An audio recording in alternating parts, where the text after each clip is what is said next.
Assalamualaikum warahmatullahi wabarakatuh, para mahasiswa semua. Jadi hari ini kita akan membahas terkait bagaimana sih sebenarnya menyiapkan suatu artikel, gitu ya, artikel yang berkualitas dan merupakan layak untuk dipublikasi, gitu ya, layak untuk dipublikasi. Jadi tentunya data-data yang disiapkan itu harus memiliki kompleksitas tertentu untuk memenuhi standar minimal yang dibutuhkan dari suatu jurnal target. Itu penting sekali ya. Itu penting sekali yang harus dipahami oleh kita para mahasiswa, terutama mahasiswa S2, karena mahasiswa S2 itu harus minimal publikasi jurnal ya. Minimal publikasi jurnal nasional untuk bisa lulus di program S2 biokimia. Jadi, pada mata kuliah metode penelitian ini kita akan menyiapkan bagaimana sih kita menyiapkan data yang baik atau menyiapkan penelitian yang baik sehingga kita mampu menulis jurnal yang berkualitas sehingga bisa terindeks di jurnal-jurnal yang terindeks di Scopus misalnya atau di Web of Science misalnya, seperti itu. Nah, tentunya dalam proses penelitian sampai publish itu banyak tahapan ya yang harus dilalui. Mulai dari, kalau misalnya kita mahasiswa, berarti mulai dari menentukan topik penelitian dengan pembimbingnya, gitu kan? Menentukan topik penelitian dengan pembimbing, selalu koordinasi dengan pembimbing dengan baik. Terus kemudian menentukan komisi pembimbing itu juga menjadi tahapan krusial penting yang harus diperhatikan, gitu ya. Menentukan komisi pembimbing, terus kemudian bersama-sama komisi pembimbing menentukan topik, gitu kan, topik penelitian. Terus kemudian harus melakukan penulisan proposal penelitian. Nah, dalam proses penulisan proposal penelitian tentunya itu adalah tahapan-tahapan yang akan direncanakan, gitu kan, yang akan direncanakan. Terus kemudian melakukan penelitian, gitu ya, melakukan penelitian di laboratorium, melakukan penelitian di lapangan, gitu kan. Terus kemudian sampai mendapatkan data yang perlu dikoordinasikan atau dikomunikasikan dengan pembimbing, apakah itu sudah memenuhi kaidah-kaidah ilmiah yang memberikan novelty yang penting dari suatu hasil penelitian. Nah, kemudian dari situ kita juga harus menentukan kira-kira data yang kita hasilkan seperti ini layaknya dipublikasi di mana, gitu kan? Layak dipublikasi di mana setelah kita tahu target jurnalnya, sehingga kita menentukan kira-kira menulis mulai dari tahapan proses penulisan. Di dalam proses penulisan sendiri tentu banyak hal yang harus kita kita kaji, begitu ya. Kita kaji apakah teknik penulisannya seperti apa, kemudian gaya selingkungnya atau pustakanya itu seperti apa. Terus kemudian juga banyak faktor lagi, termasuk nanti ketika sudah fix komunikasi dengan pembimbing, proposal jurnal sudah siap dan disubmit, proses yang harus dilalui itu adalah nanti harus melewati editor, gitu kan. Editor kalau sudah setuju berarti harus melewati yang namanya reviewer, gitu kan. Ada perbaikan dari reviewer, itu kita harus ikuti. Bisa statusnya, bisa naskah kita bisa rejected, berarti ditolak, atau bisa review dengan minor revision, major revision, atau harus melakukan penelitian tambahan, begitu. Banyak hal yang harus kita lalui, begitu, sampai nanti paper itu accepted dan juga dipublish. Jadi itu kira-kira tahapan penting. Nah, sekarang posisi Anda di mana, gitu ya? Posisi Anda sekarang ada di mana? Sebagai mungkin sudah punya pengalaman ya ketika menulis jurnal di S1, begitu, atau ketika menulis artikel ilmiah yang lain selain skripsi itu. Nah, itu bisa jadi menjadi pengalaman Anda. Nah, hal penting yang harus oleh Anda semua adalah sekarang posisi Anda realnya di mana, gitu ya. Berarti kalau memang posisinya adalah masih dalam proses penentuan komisi, segera tentukan komisi pembimbing. Berarti karena itu adalah langkah awal yang penting dalam proses on track Anda lulus tepat waktu di program studi biokimia. Kalau Anda sudah mendapatkan data, segera konsultasi dengan pembimbing, dengan komisi pembimbing untuk menyusun data itu sehingga layak untuk dipublikasi. Nah itu ya, hal yang penting harus diperhatikan dalam proses penulisan. Nah, para mahasiswaku, jadi tidak semua orang itu atau gini ya. Jadi proses menulis itu tidak lahir karena emang bawaan lahir gitu ya. Tetapi proses menulis itu memang harus dipelajari gitu ya, harus dipelajari. Jadi untuk bisa membiasakan itu berarti harus ada harus ada pengalaman begitu ya, pengalaman menulis begitu ya. Jadi dengan banyaknya pengalaman nulis, dengan banyaknya membaca artikel jurnal begitu, itu memudahkan Anda untuk menyusun suatu bahan penelitian gitu ya, untuk menyusun suatu bahan penelitian sehingga memudahkan Anda untuk menulis. Nah, jadi skill Anda itu akan diimprove dengan banyaknya Anda melakukan penulisan. Jadi begitu ya.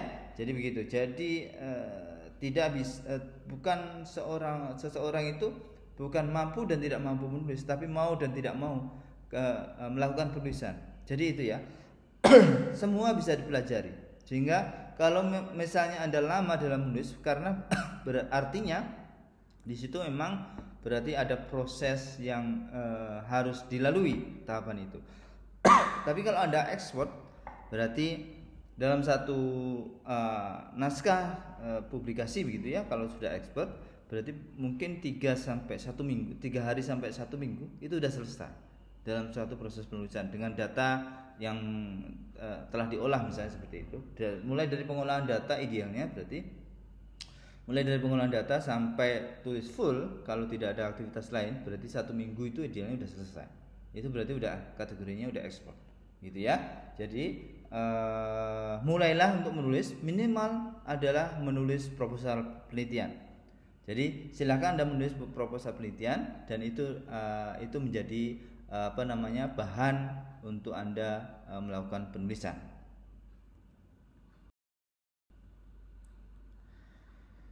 Nah, apa sih sebenarnya yang harus kita lakukan begitu ya? Yang harus kita lakukan dalam menentukan suatu tulisan ilmiah begitu ya. Yang pertama tentu melakukan penelitian gitu ya. Tentunya melakukan penelitian. Nah, ketika melakukan penelitian berarti nanti Anda akan mendapatkan data, dan data itu berarti harus dilakukan analisis gitu ya. Sehingga dari analisis itu kita akan mendapatkan informasi data itu seperti apa. Sehingga dari informasi-informasi itulah kita membuat suatu novelty data novelty-nya apa, sehingga dari novelty itu bisa kita publikasi begitu ya, penelitian-penelitian yang kita hasilkan. Jadi secara hierarki itu adalah pelaksanaan penelitian adalah seperti itu. Nah, ini kurang lebih view yang sama terkait dengan proses penelitian gitu ya. Nah,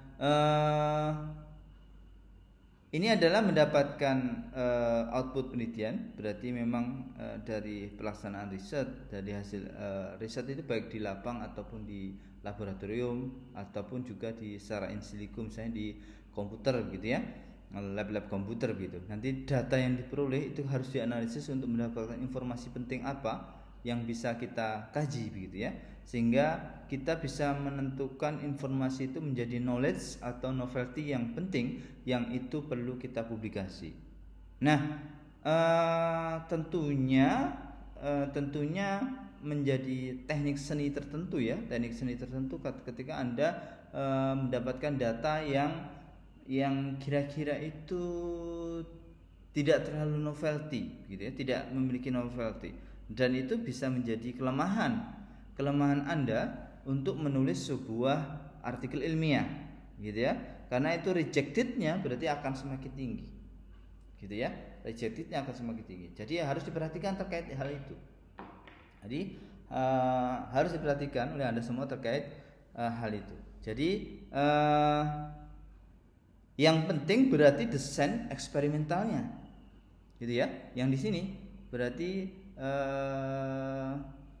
di bagian ini berarti menjadi hal penting, ya. Di bagian ini menjadi hal penting sehingga nanti, kalau itu benar berarti akan mendapatkan novelty yang baik, gitu ya. Jadi kalau itu benar dan mendapatkan novelty yang baik, tentunya untuk ini menjadi benar berarti harus ada kajian apa? Kajian literatur, sehingga kita tahu gap-gap penelitian yang sudah ada dan tidak ada itu sebagaimana. Jadi itu yang harus diperhatikan oleh Anda, ya. Harus diperhatikan oleh Anda adalah hal tersebut.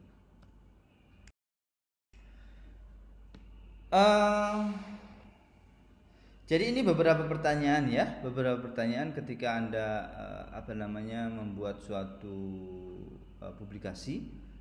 Kira-kira pertanyaannya adalah ada 4 pertanyaan ini sebelum memulai menulis, gitu ya. Dari data yang kita peroleh, apakah ada sesuatu yang baru atau novelty, dan itu adalah sesuatu yang menarik, gitu ya. Itu yang pertama. Misalnya kalau saat 2019 kemarin ya, masa Covid, itu berarti kan penelitian terkait Covid itu kan sesuatu yang menarik. Jadi itu sesuatu yang baru, gitu kan? Itu harus diperhatikan. Dalam penelitian itu apakah ada misalnya tool yang memang itu sesuatu yang baru dan itu menantang. Misalnya apa ya? Misalnya metabolomic, gitu ya. Metabolomic saat ini menjadi tool yang baru kan, dan menjadi tren, gitu ya. Dan itu bisa menjadi hal-hal yang terkait problem dalam suatu penelitian, gitu ya. Nah, kalau Anda in silico misalnya, in silico saat ini udah karena masa Covid in silico itu sangat membludak, gitu ya. Jadi kalau in silico hanya in silico saja saat ini sepertinya rejectednya menjadi sangat tinggi dalam kondisi saat ini yang yang offline, gitu ya, yang semua bisa dilakukan di laboratorium sebenarnya. Nah, sehingga kalau topik-topik biokimia itu in silico, sehingga itu menjadi rejected untuk publikasi menjadi tinggi, sehingga perlu tambahan, gitu ya, perlu tambahan penguatan in vitro misalnya, atau dengan penguatan tahapan in silico yang lebih tinggi, advance in silico misalnya, dinamika molekuler misalnya, seperti itu menjadi hal yang perlu diperhatikan, gitu ya. Terus kemudian cari hot topic, gitu ya, dalam suatu penelitian. Misalnya hot topic berarti kalau saat ini misalnya yang misalnya Covid, gitu ya, itu salah satu hot topic, gitu kan. Terus kemudian metabolomic misalnya itu hot topic. Kemudian kalau sesuatu yang baru misalnya di biokimia berarti topik yang new itu adalah juga sesuatu yang menarik, misalnya biokimia pertanian, gitu kan. Biokimia pertanian kan belum banyak orang yang melakukan kajian itu, gitu ya. Nah, itu juga sesuatu yang menarik. Nah, terkait biokimia pertanian itu berarti kan sesuatu aspek biokimia dalam memberikan solusi, gitu ya. Solusi-solusi terkait permasalahan-permasalahan bidang pertanian, gitu, dengan pendekatan biokimia, gitu ya. Jadi itu juga menjadi sesuatu yang menarik. Jadi itu hal yang perlu dikaji sebelum Anda melakukan sebuah penelitian. Jadi ketika keempat hal ini pertanyaan adalah jawabannya ya, maka Anda lakukanlah penulisan, mulai menulis dengan menulis dalam suatu jurnal, dan pilihlah kira-kira jurnal yang seperti apa ya, yang identifikasi yang pas untuk naskah Anda itu. Jadi itu hal yang perlu peneliti perhatikan. Baik, perhatikan identifikasi jurnal yang benar, gitu ya. Perhatikan identifikasi jurnal yang benar. Nah, identifikasi jurnal yang benar itu bisa dilihat dari banyak hal. Salah satunya adalah discontinue, tidak dia di Scopus, gitu kan. Terus kemudian apakah ada kemungkinan kalau jurnal itu adalah saat ini adalah dalam kondisi yang jurnal abal-abal misalnya seperti itu ya. Jadi harus diperhatikan. Jadi hal-hal seperti itu harus diperhatikan oleh Anda semua untuk menulis sebuah artikel ilmiah. Kemudian dari misalnya kita sudah menetapkan jurnal, target jurnal, kemudian perhatikan jurnal untuk submission, perhatikan referennya. Ini misalnya adalah ini adalah salah satu strategi ya, salah satu strategi untuk memilih jurnal gitu ya. Yang pertama adalah kita melihat dokumen kita, referen dokumen-dokumen kita itu banyakkan di mana, begitu ya. Itu menjadi alternatif untuk kita memilih jurnal, sehingga kira-kira dengan kemiripan referen kita di jurnal tertentu, nah itu bisa kita pilih. Itu satu. Kemudian setelah itu kita ada beberapa opsi misalnya begitu. Kemudian review publikasi terakhir, ya, review publikasi terakhir dari beberapa kandidat jurnal yang kita pilih. Terus kemudian tipe-tipe artikel yang accepted itu seperti apa. Jadi itu dilihat juga ya, tipe-tipe artikel yang accepted itu seperti apa. Dan itu menjadi hal yang perlu Anda perhatikan, gitu ya. Kemudian buat pertanyaan secara sendiri. Itu jadi identifikasi lama reviewnya, kemudian audien dari pembaca dari jurnal ini seberapa banyak, kemudian seberapa cepat keputusan first decision atau publish dari paper Anda. Jadi itu bisa dilihat biasanya di halaman pertama ya. Itu bisa dilihat biasanya di halaman pertama. Nah, nanti di halaman pertama itu nanti akan kelihatan naskah diterima, kemudian naskah direview, sampai naskah itu accepted. Jadi akan kelihatan. Jadi kira-kira kita bisa identifikasi butuh berapa lama.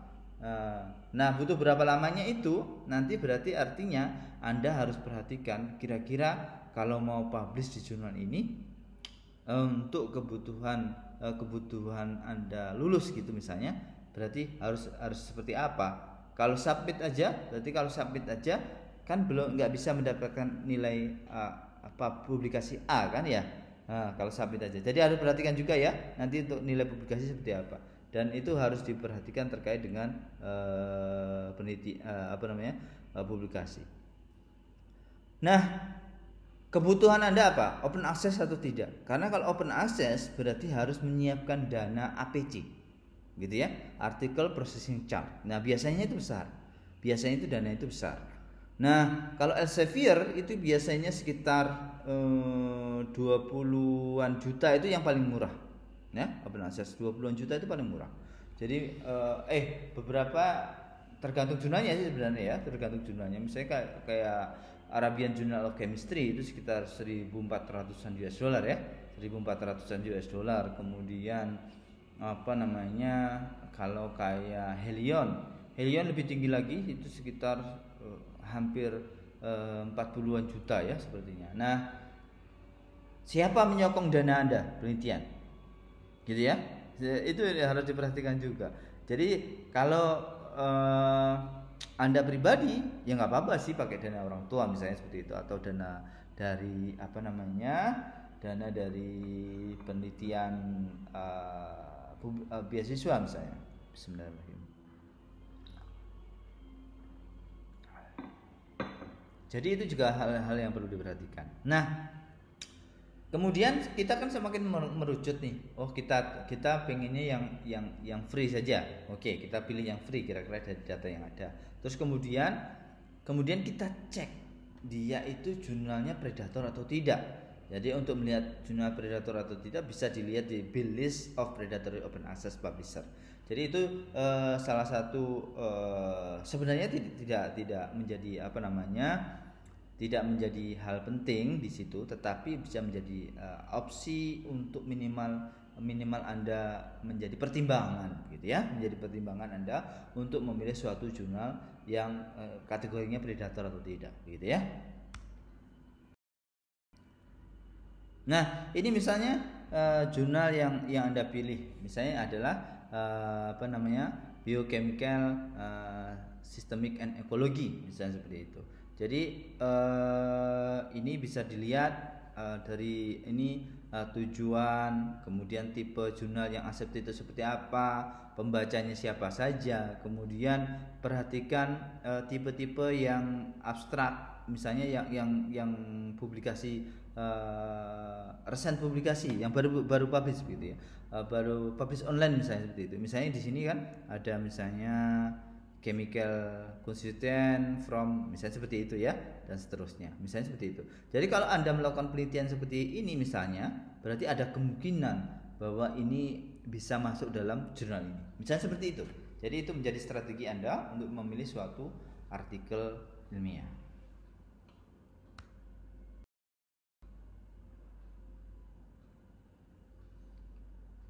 Nah, suatu jurnal itu banyak diinformasikan itu berdasarkan H-index-nya, berdasarkan SCR-nya, kemudian biasanya eigenfaktor, impact factor dan seterusnya. Dan saat ini misalnya ini kalau untuk kebutuhan misalnya untuk kebutuhan yang kategori jurnal ilmiah bereputasi global itu adalah ketika SCR-nya itu adalah lebih besar dari 0,1 ya, lebih besar dari 0,1. Nah itu berarti itu lebih besar sama dengan 0,1. Jadi itu adalah kategori jurnal internasional bereputasi. Nah ini tuh harus perhatikan itu, artinya jangan sampai misalnya jurnalnya adalah jurnal yang belum memiliki SCR, itu berarti kan tidak termasuk dalam jurnal internasional bereputasi walaupun dia sudah terindeks Scopus, karena butuh waktu ya untuk mendapatkan SCR itu. Jadi paling enggak butuh waktu 2 tahun di Scopus jurnal itu. Jadi itu ya, itu harus cek juga indikator-indikatornya. Berarti ngeceknya di mana? Ngeceknya di Scopus atau ngeceknya di scr.com. Jadi silakan Anda di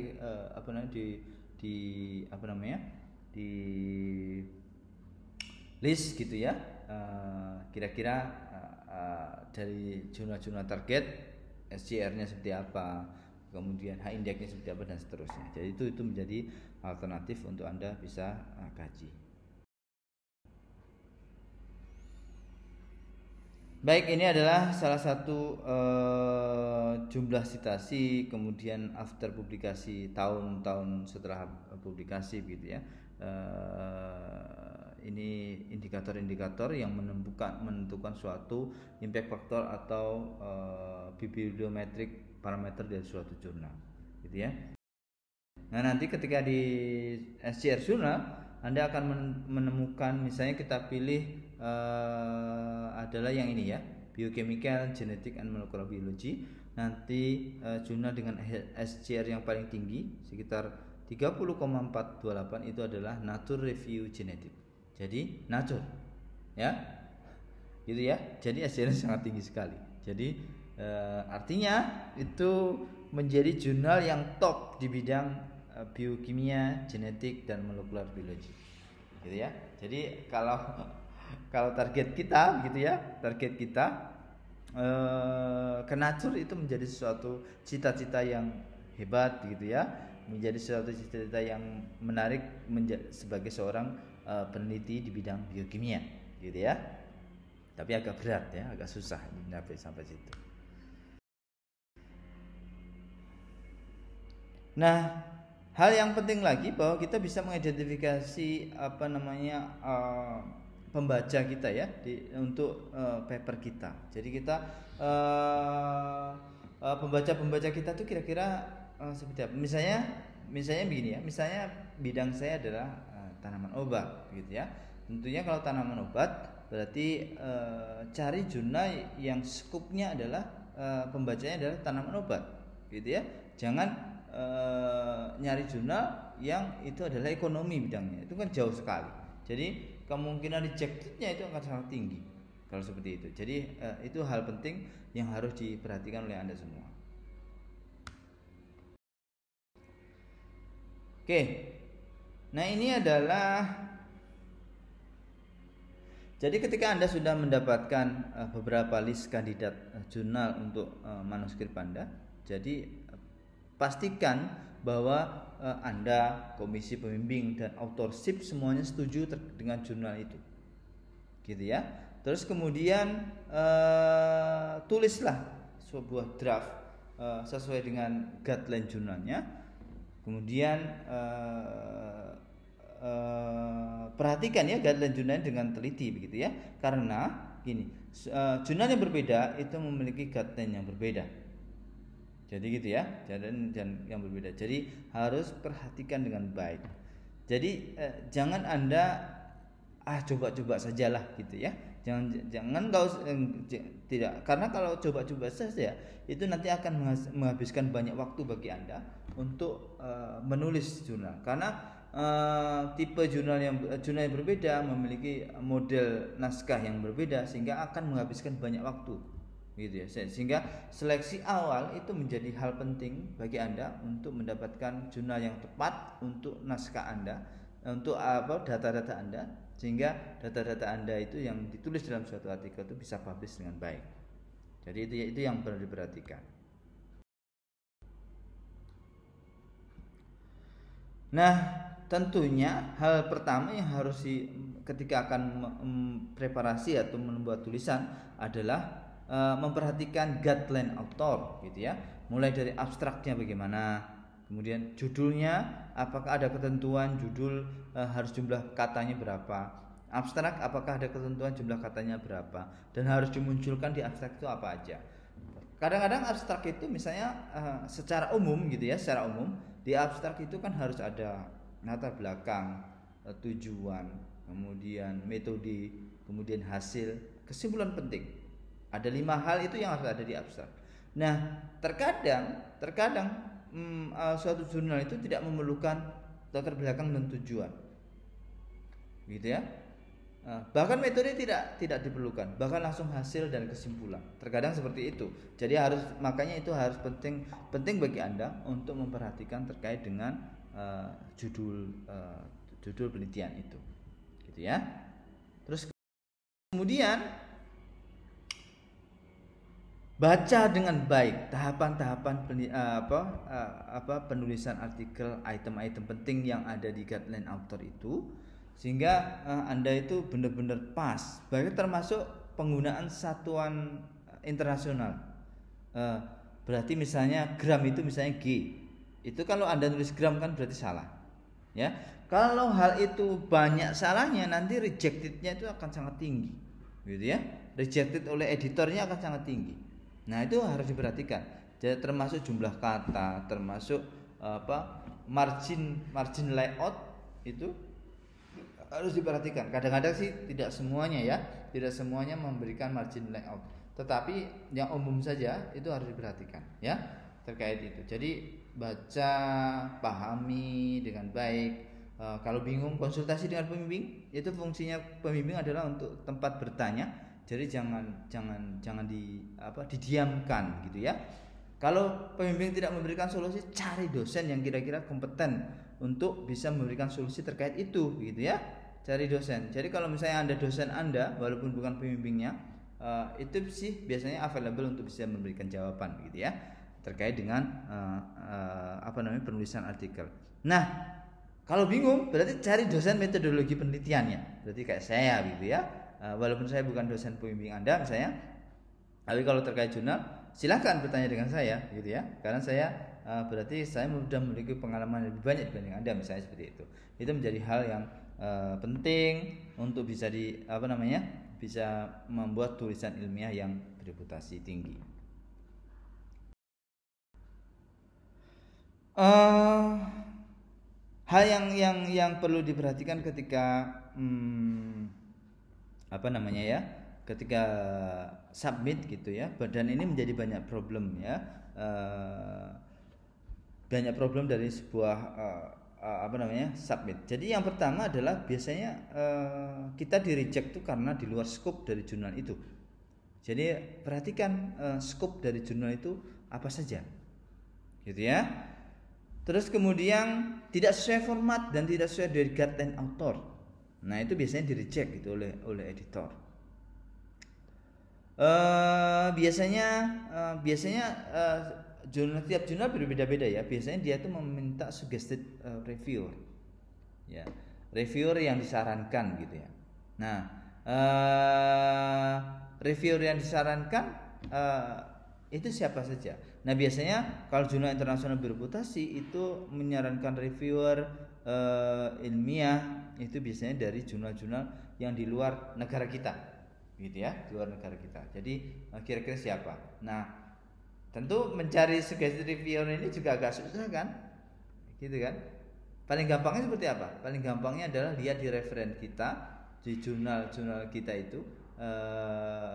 itu strategi paling gampang ya. Nah nanti kita pilih, nanti kan berarti kan di naskah-naskah mereka itu ada corresponding authornya kan, ada emailnya kan.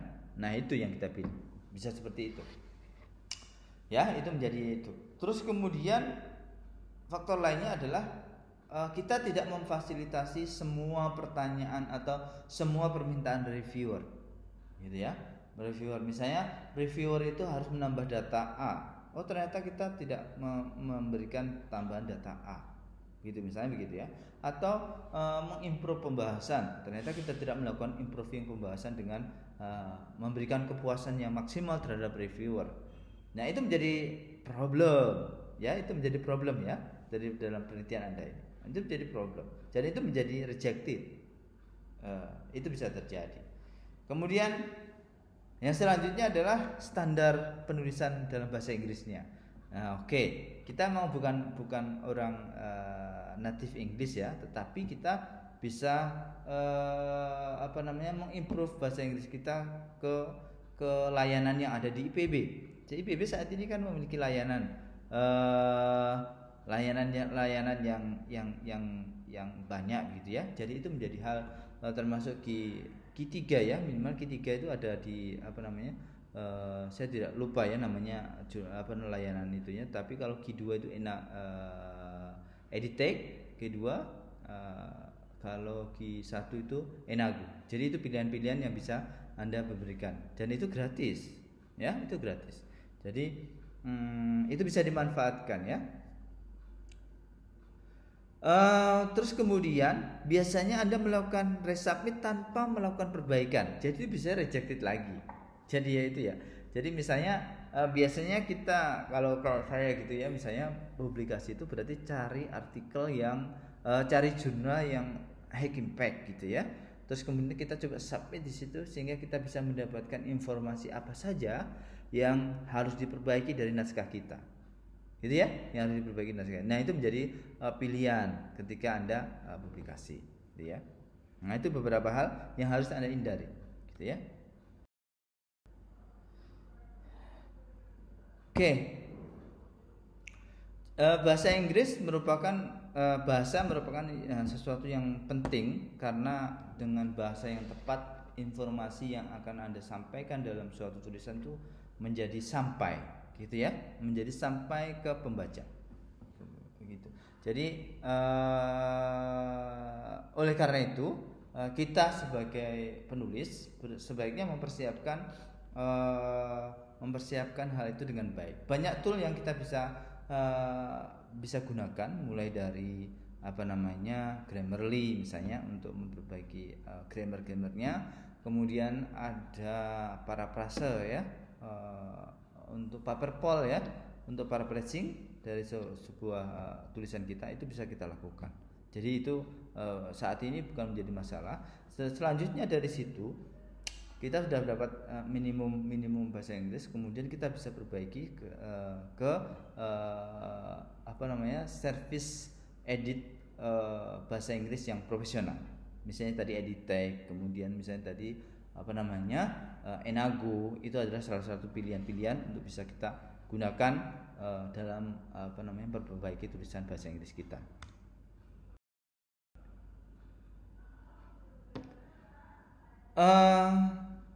Ini yang perlu diperhatikan dalam menulis itu, seperti buat konstruksi kalimat yang baik, kemudian tenses yang tidak benar itu kita hindari, kemudian grammar yang tidak benar juga kita hindari. Nah, jangan menggunakan biasanya ada beberapa bahasa yang ternyata kita lupa mengganti menjadi bahasa Inggris. Ya, itu harus diperhatikan ya. Harus diperhatikan. Misalnya banyak tabel itu masih tabel gitu ya, tabel bahasa Indonesia ya, bukan tabel bahasa Inggris gitu. Misalnya seperti itu ya. Itu harus diperhatikan. Jadi jangan sampai kita sudah publish ternyata masih ada bahasa Indonesianya. Yang banyak lupa itu yang saya lihat gitu ya, yang banyak lupa itu ternyata misalnya digambar karena itu gambarnya itu adalah dari Excel gitu ya, karena memindahkan dari tesisnya, jadi terkadang itu banyak lupa, jadi itu harus diperhatikan. Baik, ini kemudian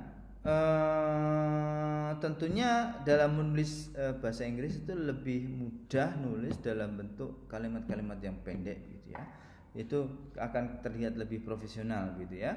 Dan perhatikan terkait ide kalimat dalam suatu paragraf.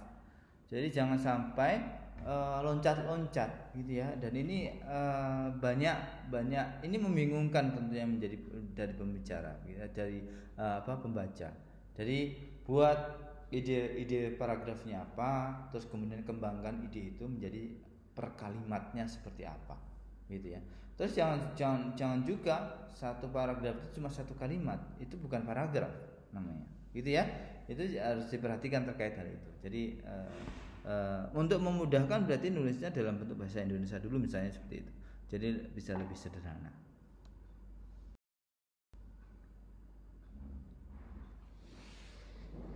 Baik, oke. Authorship, siapa saja sih sebenarnya yang boleh diikutkan sebagai author gitu ya. Nah, ini menjadi penting ya. Ini menjadi penting. Tentu setiap author itu memiliki peran-peran tertentu begitu ya.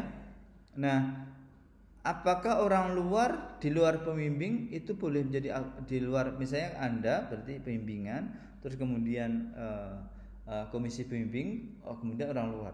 Tergantung kontribusinya begitu ya. Kalau dalam suatu proyek penelitian dan itu menjadi bagian dari proyek penelitian, itu boleh dimasukkan. Misalnya kalau proyek penelitian yang saya misalnya, berarti kan saya bersama dengan Bu Laksmi sebagai PI gitu. Begitu ya, misalnya begitu. Jadi artinya bimbingan saya yang mengerjakan proyek Bu Laksmi, walaupun Bu Laksmi itu tidak masuk dalam dalam tim pembimbingan, itu harus masuk ke dalam authorship itu. Jadi perhatikan itu. Termasuk yang kira-kira berkontribusi penting dalam proses penelitian, penulisan dan tertentu. Jadi misalnya itu harus masukkan. Dan yang terpenting di sini tentunya yang paling, siapa yang menjadi first author? First author berarti kan mahasiswa itu. Mahasiswa itu yang melakukan penelitian, yang mengolah data dan seterusnya, desain, pertanggungjawaban data itu ada di pembimbing. Nah, tidak harus pembimbing pertama yang merupakan koresponden autornya, tetapi bisa juga pembimbing kedua, dan itu menjadi pilihan ya, menjadi pilihan. Kira-kira siapa sebenarnya yang bisa menjadi authorship. Jadi kira-kira seperti itu. Nah, Anda bisa pilih siapa saja yang menjadi authorship dalam suatu tulisan Anda.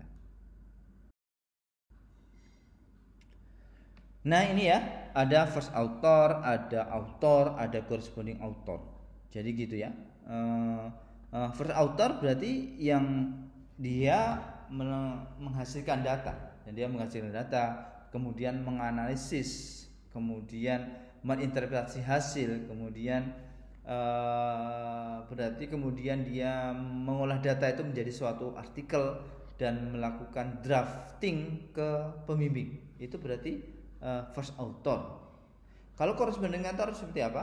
Dia bisa first author atau senior author dari institusi. Berarti kalau misalnya di divisi saya, divisi biokimia pertanian, berarti seniornya bisa jadi saya, gitu kan? Atau pembimbingnya yang menjadi senior, gitu ya. Senior berarti yang bertanggung jawab utama dalam suatu penelitian itu, gitu ya. Dan biasanya first author itu bisa master student atau PhD student atau postdoc dan another institution biasanya juga bisa menjadi first author, gitu ya. First author dari sebuah penelitian. Dan hindari ghost authorship, give authorship, gitu ya. Ghost authorship itu berarti yang tiba-tiba ada autornya di situ misalnya, gitu ya. Give authorship berarti kita mengasih aja, tidak memiliki kontribusi signifikan, tetapi memberikan autor pada orang tertentu, misalnya seperti itu. Jadi itu sebaiknya kita hindari dan jangan sampai itu ada di penelitian tesis Anda, yang seperti itu ya, yang seperti itu. Itu harus dihindari dalam proses penelitian itu. Baik, itu kira-kira yang bisa saya sampaikan terkait dengan persiapan suatu jurnal ilmiah. Mudah-mudahan bisa tersampaikan dengan baik. Kalau ada pertanyaan silahkan kita didiskusikan dalam forum diskusi. Sekian dari saya. Assalamualaikum warahmatullahi wabarakatuh.